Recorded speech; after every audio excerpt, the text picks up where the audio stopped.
السلام علیکم ناظرین، میرے نوکر نے پوری رات میرے شوہر کام کے سلسلے میں 3-4 دن کے لیے شہر گیا ہوا تھا۔ سردی کی وجہ سے میں نے نوکر کو اپنے کمرے میں سلا لیا، لیکن وہ آدھی رات کو مجھے کہنے لگا، میڈم میرا نام ماہ ہے، میں دیکھنے میں کافی خوبصورت تھی، میری شادی حنان سے کچھ سال پہلے ہوئی تھی۔ میرا شوہر بہت ہی اچھا تھا، میری ہر بات مان لیا لیتا تھا۔ ایک بار میرا شوہر ایک 15 سالہ لڑکے کو گھر لے آیا، وہ کہنے لگا، یہ لڑکا بے سہارا ہے اور یتیم بھی ہے، تمہارے گھر میں نوکری کرے گا اور ہمیں اسے پیسے بھی نہیں دینے پڑیں گے۔ میرا شوہر بہت ہی کنجوس تھا، ہر وقت مفت کے چکر میں رہتا تھا۔ وہ لڑکا دکھنے میں بہت ہی خوبصورت تھا۔ میں نے اپنے شوہر سے پوچھا کہ یہ لڑکا کہاں سے مل گیا ہے آپ کو؟ وہ کہنے لگے کہ میرے دوست کے گھر میں اس نے کچھ مہینے کام کیا ہے، لیکن اب وہ دبئی جا رہا ہے، اس لیے اس نوکر کو مجھے دے دیا، یہ بس 2 وقت کی روٹی کھائے گا اور جو کام کہو گے وہ کر دے گا۔ یہ سن کر میں نے کہا، ہاں نان، ہمارے گھر میں پہلے ہی بس 2 کمرے ہیں، ایک کمرے کو میں نے ڈرائنگ روم بنا رکھا ہے اور ایک ہمارا کمرہ ہے، یہ لڑکا رہے گا کہاں؟ میرے اس سوال پر وہ کہنے لگا کہ فکر کرنے کی ضرورت نہیں ہے، بس سین میں ایک چارپائی اسے دے دینا، وہاں بستر بچھا کر چپ چاپ سو جائے گا۔ میں نے کہا چلو ٹھیک ہے۔ وہ لڑکا بڑا ہی چپ چاپ تھا۔ صبح سویرے ہی میں نے اسے کچن کے کام میں لگا دیا، وہ چپ چاپ بہت سارے کام کرتا رہا، خود ہی پورے گھر کی صفائی بھی کر دی۔ میں نے اسے ناشتہ بنا کر دیا تو وہ چپ چاپ خاموشی سے کھا لیا۔ میں نے کہا، تم بولتے نہیں ہو؟ تو وہ کہنے لگا، میں آپ سے کیا بات کر سکتا ہوں مالکن؟ میں نے کہا کہ تمہارے گھر والوں میں سے کوئی بھی نہیں ہے؟ وہ کہنے لگا کہ پتہ نہیں، میں نے جب آنکھ کھولی تو یتیم خانے میں تھا۔ جب 5 سال کا تھا تو ایک شخص مجھے یتیم خانے سے کہہ کر لے گیا کہ اس کے گھر میں اولاد نہیں ہے اور اسے بچہ پالنا ہے۔ وہ کہنے لگا کہ میں اسے اچھے سکول میں داخلہ کروا دوں گا، اس بچے کو اچھی تعلیم دوں گا، لیکن 5 سال کی عمر میں ہی اس نے مجھے گھر کے کاموں میں لگا دیا، چھوٹے موٹے سامان لانا، برتن دھونا، مہمانوں کے آگے برتن لگانا، باقی ایسی ہی زندگی گزارنے لگا تھا۔ وہ بوڑھا مر گیا تو اس کی بیوی نے مجھے گھر سے باہر نکال دیا۔ پھر دوسرے دن نوکر کا کام شروع کر دیا، لیکن جس نے بھی رکھا وہ صرف 2 وقت کی روٹی کے لیے ہی رکھا، اس سے زیادہ کسی نے کچھ نہیں دیا۔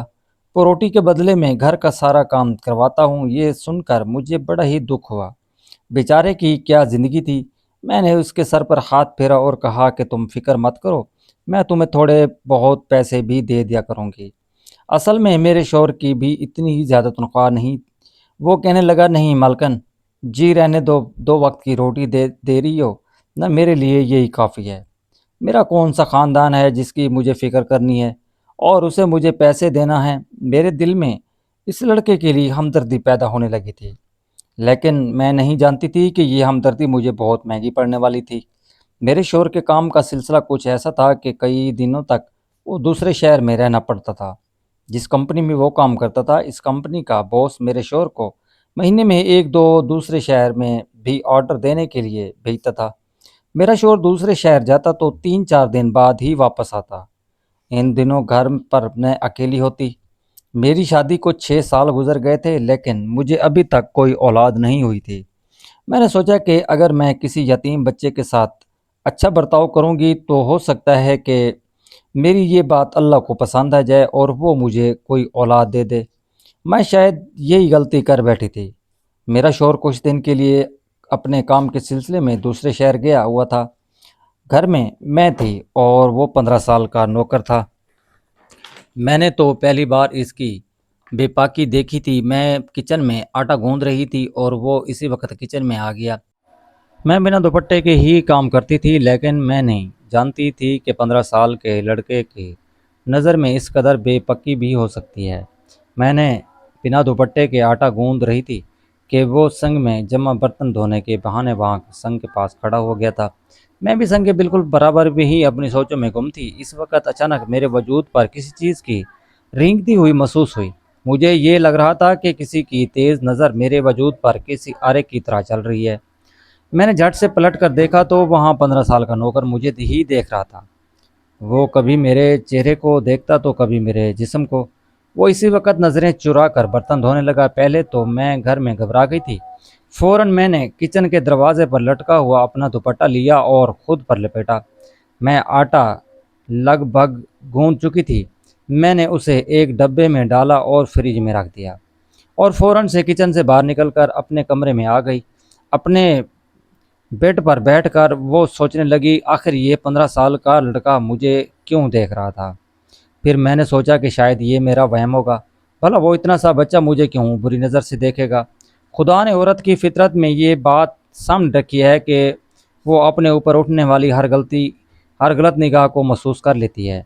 میں نے بھی ایسا ہی محسوس کیا تھا، لیکن ایک 15 سال کا لڑکا سوچ کر میں نے اس بات کو نظر انداز کر دیا۔ میں نہیں سمجھتی تھی کہ اس عمر کا بچہ ایسی گری ہوئی حرکت بھی کر سکتا ہے۔ جس طرح اس نے اپنی زندگی کے قصے سنائے تھے، میں تو اس سے ہمدردی کرنے لگی تھی۔ کچھ دیر بعد میں کمرے سے باہر نکل گئی۔ میں نے دیکھا وہ گھر کی صفائی کر رہا تھا۔ میں صوفے پر بیٹھ گئی اور اسے دیکھنے لگی۔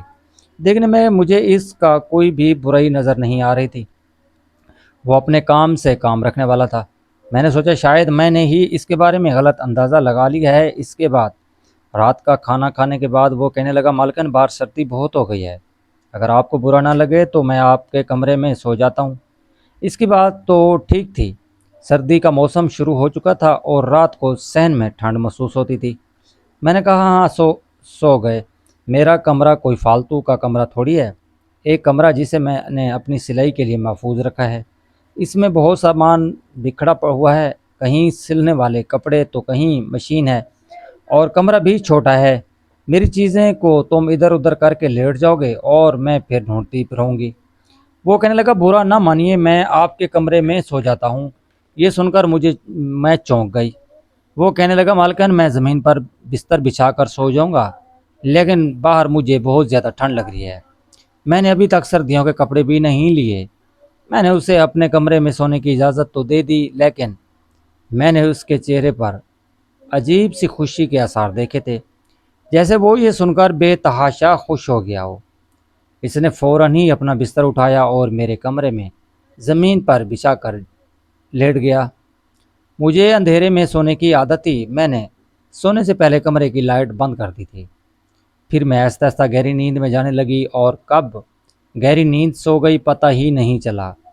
صبح جب میری آنکھ کھلی تو میرا سر بہت بھاری لگ رہا تھا، شاید ضرورت سے زیادہ سو گئی تھی۔ پھر میں نے گھڑی کی طرف دیکھا تو صبح کے 8 بج چکے تھے۔ حالانکہ 8 بجے ہی اٹھتی تھی، لیکن مجھے یوں لگ رہا تھا جیسے میں بہت سو چکی ہوں۔ میں ابھی اٹھ کر اب بیٹھی ہی تھی کہ مجھے واش روم سے پانی گرنے کی آواز سنائی دے رہی تھی۔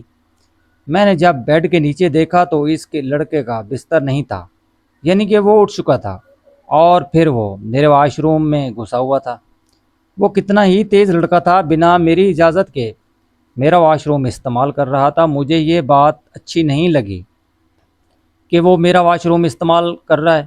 میں نے سوچا کہ جیسے ہی وہ باہر آئے گا اسے کہہ دوں گی کہ آئندہ میرے کمرے کا واش روم استعمال نہ کریں۔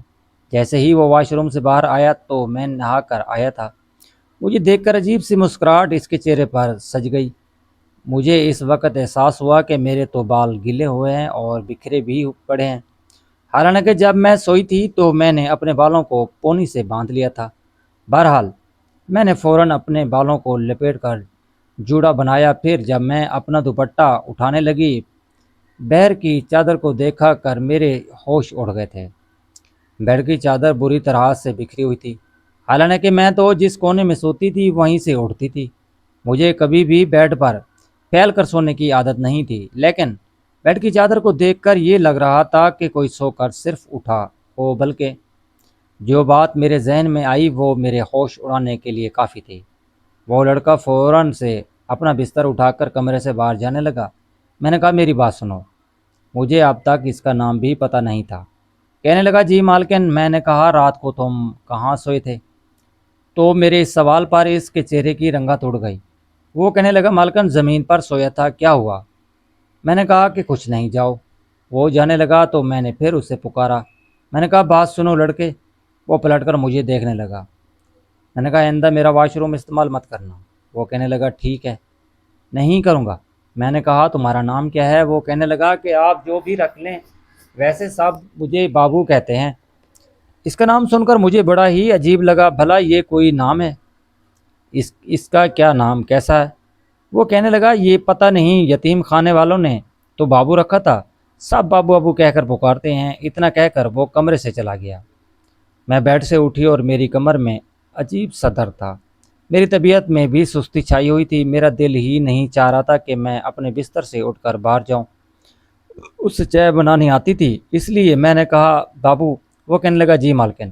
میں نے اسے فوراً، میرے کمرے کا دروازہ کھلا ہوا تھا، میں نے کہا میرے لیے ایک کپ چائے بنا دو، پتہ نہیں آج میری طبیعت ٹھیک نہیں ہے۔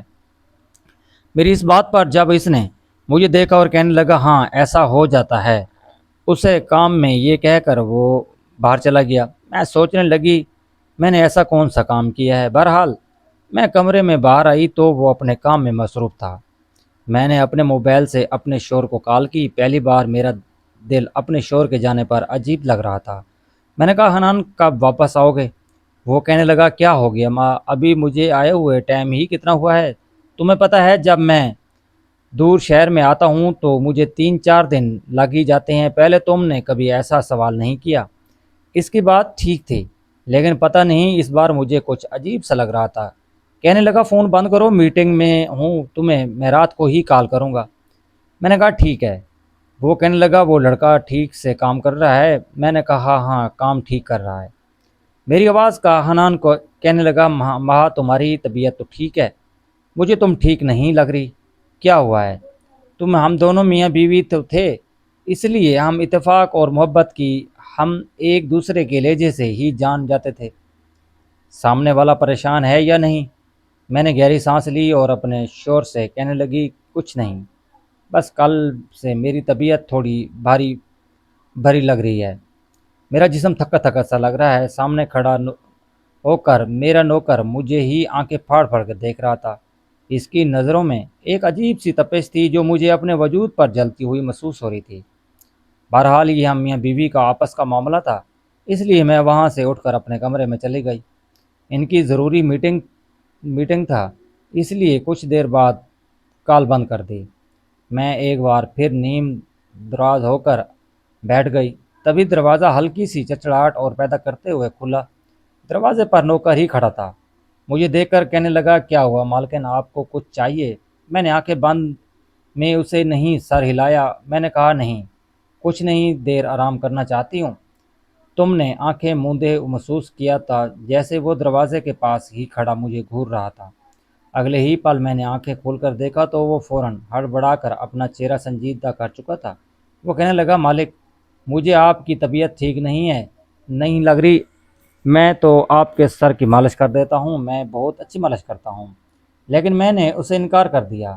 میں نے اتنا کہا کہ میرے لیے بس ایک کپ تیز پتی ڈال کر چائے بناؤ، شاید میرے سر کا درد ٹھیک ہو جائے۔ بہت ساری لا کر وہاں سے چلا گیا۔ کچھ دیر بعد ہی وہ چائے لے کر حاضر ہو گیا۔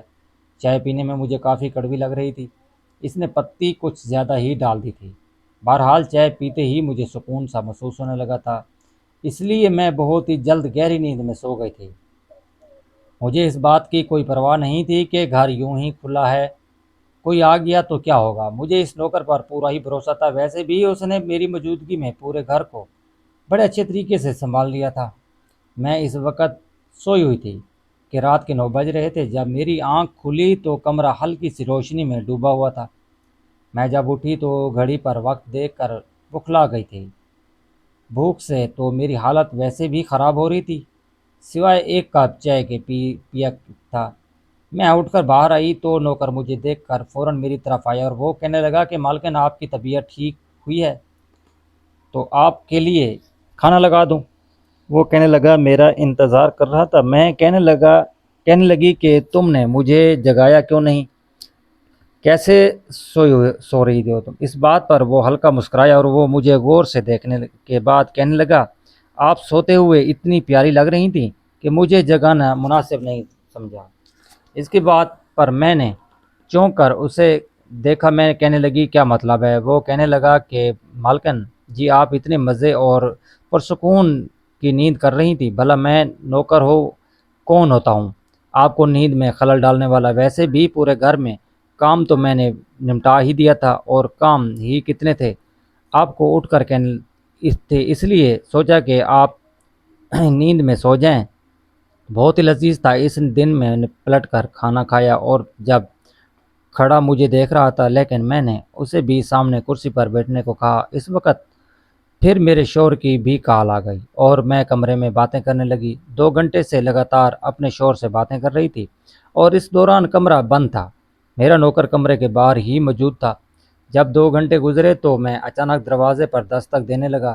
میں نے دیکھا تو بولا، آپ کتنی دیر اپنے شوہر سے بات کریں گی؟ مالکن، مجھے نیند آ رہی ہے۔ وہ اس قدر اونچی آواز میں بول رہا تھا کہ آواز یقیناً میرے شوہر نے بھی سن لی تھی۔ ایک دم سے فون کی دوسری طرف سے خاموش چھائی ہوئی تھی۔ میرا شوہر حیرانی سے کہنے لگا، نوکر کہاں سونے کی بات کر رہا ہے؟ بھلا میں کیا جواب دیتی؟ فوراً کہنے لگی، کچھ نہیں، باہر سردی ہوتی ہے نہ، 2-3 دن سے ٹھنڈ بھی کافی پڑ چکی ہے، اس لیے اب نوکر کو گھر کے اندر ہی سوتا ہے۔ کل رات بھی یہی میرے کمرے میں بستر بچھا کر سویا تھا۔ اس بات پر حنان کچھ دیر خاموش رہا، پھر کہنے لگا، اس کو زیادہ سر پر چڑھانے کی ضرورت نہیں ہے، باہر سین میں ہی سونے کہہ دو، ابھی اتنی کوئی ٹھنڈ نہیں ہے۔ نہیں تو گھر کا دوسرا کمرہ تھوڑا خالی کر دو، وہیں پر ایک کونے میں اس کا بستر لگا دو، وہیں پر سو جایا کرے گا۔ ان کی بات میں بخوبی سچی سمجھ چکی تھی، اس لیے حنان سے بات کرنے کے بعد میں باہر آئی اور اس کو صاف صاف کہہ دیا، تم یہیں لانچ میں ہی کونے پر اپنا بستر بچھا کر سو جاؤ، میں تمہیں اپنے کمرے میں نہیں رکھ سکتی اور ڈسٹرب ہوتی ہوں۔ میری اس بات پر اس نے گہری سانس لیتے ہوئے مجھے دیکھ کر پھر کہنے لگا، ٹھیک ہے، میں آپ کو اپنی مالکن سمجھتا ہوں، لیکن آپ کو تو مجھ پر اعتبار نہیں ہے۔ ایسا کہتے ہوئے اس کی آنکھوں میں موٹے موٹے آنسو بھرنے لگے۔ یہ دیکھ کر تو مجھے شرمندگی محسوس ہونے لگی تھی۔ یہ اتنا معصوم سا لڑکا، بھلا میں اس پر شک کر بھی کیسے سکتی تھی؟ پھر بھی میرے شوہر کا حکم تھا، اس کی غیر موجودگی میں ماننا مجھے پر الزام تھا۔ میں نے کہا کہ ایسی کوئی بات نہیں ہے، تم یہیں لانچ میں سو جاؤ اور صبح اٹھ ناشتہ بنانے کی ضرورت نہیں ہے، میں خود بنا لوں گی۔ اتنا کہنے کے بعد میں اپنے کمرے میں چلی گئی۔ حیرت کی بات تو یہ تھی کہ اتنا سونے کے باوجود جب میں اپنے بستر پر لائٹ بند کر کے ایک کہانی کی کتاب پڑھنے کے لیے بیٹھی تو ایک بار پھر نیند مجھے اپنے آغوش میں لینے لگی۔ میں وہیں بیٹھے بیٹھے ہی سو گئی تھی۔ رات نہ جانے کون سا پہر تھا، جب میری آنکھ کھلی تھی تو میں یہی سمجھ رہی تھی کہ میرا شوہر میرے پاس موجود ہے، لیکن جب آنکھ کھول کر دیکھا منظر تو میرے ہوش اڑ گئے تھے۔ اگلے ہی پل میرے سارے ہوش ٹھکانے آ چکے تھے۔ میرا شوہر تو گھر پر موجود تھا ہی نہیں۔ جو منظر میں نے دیکھا تھا وہ حیران ہو چکی تھی، کیونکہ نوکر دبے دبے قدموں سے اپنی شرٹ کو اٹھا کر میرے کمرے سے باہر جا رہا تھا۔ تو میں جتنی حیرانی ہوتی تھی کچھ اتنا کم تھا وہ مجھے سمجھ آیا۔ میرے تو رونگٹے کھڑے ہو چکے تھے۔ آخر یہ سب کچھ کیا تھا؟ مجھے تو ایک پل میں اس نوکر سے خوف آنے لگا تھا۔ میرے وجود ایک مرتبہ پھر سے درد سے ٹوٹ رہا تھا۔ کچھ میں محسوس کر رہی تھی وہ بالکل بھی اچھا نہیں تھا۔ میں نے فوراً باتھ روم میں چلی گئی تھی۔ ایک خوف کی لہر میرے وجود پر حاوی ہو چکی تھی۔ صاف ظاہر تھا کہ 15 سال کا نوکر نے میرے ساتھ غلط کام کیا ہے۔ میں نے اپنے کمرے کو اندر سے لاک کر لیا اور اس کے بعد تو میں سوئی نہیں پائی۔ 15 سال کا لڑکا یہ سب کچھ کیسے کر سکتا ہے اور میں کیسے یہ سب کچھ سونے دیتی؟ مجھے ہوش کیوں نہیں آیا؟ یہ سوچ کر میں پاگل ہو رہی تھی۔ اگلی صبح ہوئی تو وہ نوکر یوں ہی لانچ میں سو رہا تھا۔ میں کمرے سے باہر نکلی تو مجھے عجیب سی نظروں سے گھورنے لگا۔ میں بغیر ثبوت کے اس پر الزام نہیں لگا سکتی تھی، لیکن اسے مکمل طور پر نظر انداز کرتی ہوئی اپنے کام میں خود کرنے لگی تھی۔ اس دوران میں نے نوٹ کیا تھا کہ وہ لڑکا بس عمر سے ہی چھوٹا ہے، جبکہ تجربہ اور نظروں سے وہ کوئی بھوکا بھیڑیا لگ رہا تھا۔ آج جب میں اپنے کمرے میں سونے کے لیے گئی تو میں نے لڑکے کو اپنے کمرے میں داخل تک ہونے کی نہیں دیا۔ شاید وہ مجھے کوئی بے ہوشی کی دوا دے رہا تھا، جس کی وجہ سے مجھے ہوش نہیں رہتی تھی۔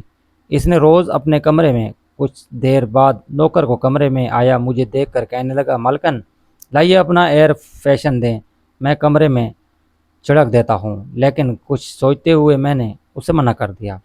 کہنے لگی کہ میں خود سپرے کر لوں گی، تم رہنے دو۔ کچھ سوچتے ہوئے وہ وہاں سے جا چکا تھا، لیکن اس رات میں نے ایک ایئر فریشن بھی نہیں لگایا تھا۔ میری عادت تھی کہ میں کمرے میں ایئر فریشن سپرے کر کے ہی سویا کرتی تھی۔ اتفاق سے آج رات میرا شوہر بھی آنے والا تھا۔